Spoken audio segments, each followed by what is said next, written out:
దేవరహస్యాల్లో మనం శ్రీకృష్ణ పరమాత్మ 18వ అధ్యాయం 61వ శ్లోకంలో అర్జున ఈశ్వర సర్వభూతాని హృద్దేశే అర్జున తిష్టతి భ్రామయన్ సర్వభూతాని యంత్రారూఢాని మాయయా అంటే అర్జున ఈశ్వరుడు సర్వప్రాణుల హృదయమునందు ఉన్నాడయ్యా, వాళ్ళను నడిపిస్తూ ఉన్నాడు.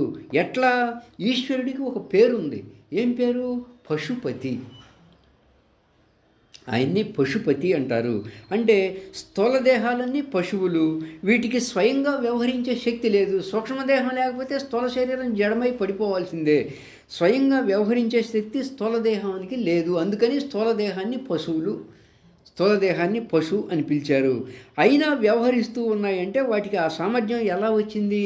శ్వాస ఉండటం వల్ల వచ్చింది. శ్వాసే లేకపోతే దేహానికి వ్యవహారం ఉంటుందా? నో.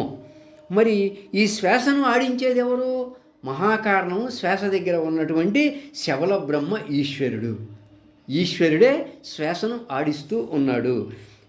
మహాకారణమందు ఉన్నాడు ఈశ్వరుడు. ఏమంటున్నాడు అక్కడ కృష్ణ పరమాత్మ?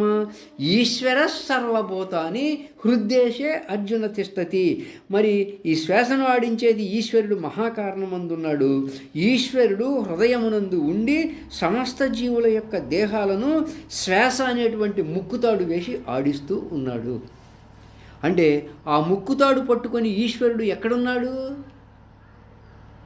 దేవరహస్యాల్లో చెప్పుకున్నటువంటి మహాకారణ స్థానమైనటువంటి గ్రాణస్థానమునందు శ్వాస ఉండే చోటు దగ్గర ఈశ్వరుడు ఉన్నాడు. ఆ ఈశ్వరుడు ఈ స్థూల దేహాలకి ముక్కుతాడు వేసి ఆ ముక్కుతాడును పట్టుకొని అక్కడుండి ఆడిస్తూ ఉన్నాడు ఈ స్థూల దేహాలని. ముక్కుతాడు వదిలేశాడా? శ్వాసను వదిలేశాడా? పడిపోయింది స్థూలదేహం, దాని వ్యవహారం లేదు. అందువల్ల ఈశ్వర స్థానాన్ని మహాకారణమైనటువంటి శ్వాస స్థానం దగ్గర చెప్పారు. ఈశ్వరుడు అంతటా ఉన్నాడు. శ్వాస అంతటా ఉందా లేదా? అంతటా ఉన్నాడు. కానీ మనలో చెప్పాలి అంటే మహాకారణ స్థానమైనటువంటి గ్రాణస్థానము ముక్కు దగ్గర చెప్తారు ఈశ్వరుడు ఉన్న స్థానము. ఈ ముక్కు అనేటువంటి మహాకారణమందు శ్వాస ఆయన చేతిలో ఉందండి. ఈ శ్వాసను మన చేతులకి అప్పచెబితే ఎట్టుంటుంది? ఆయన చేతిలో ఉంది కాబట్టి సరిపోయింది. ఈ శ్వాస మనకు అప్పచెబితే ఏమండి, అయ్యా ఈ బాధ్యత నాకు వద్దు అంటాం. ఎందుకు? నిద్రపోయే పని కూడా ఉండదు కదా ఇక ఈ శ్వాస మన చేతిలో ఉంటే. కాబట్టి శుద్ధ బ్రహ్మమ స్థానమేమో కైవల్య స్థానం, వాయుస్థానం చెప్పుకున్నాం బ్రహ్మాండము దేవరహస్యాల్లో.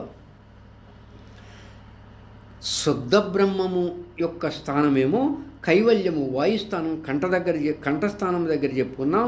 శబల బ్రహ్మము అంటే ఈశ్వరుని యొక్క స్థానమేమో మహాకారణము పృథివీ స్థానం దగ్గర ముక్కు దగ్గర చెప్పుకున్నాం.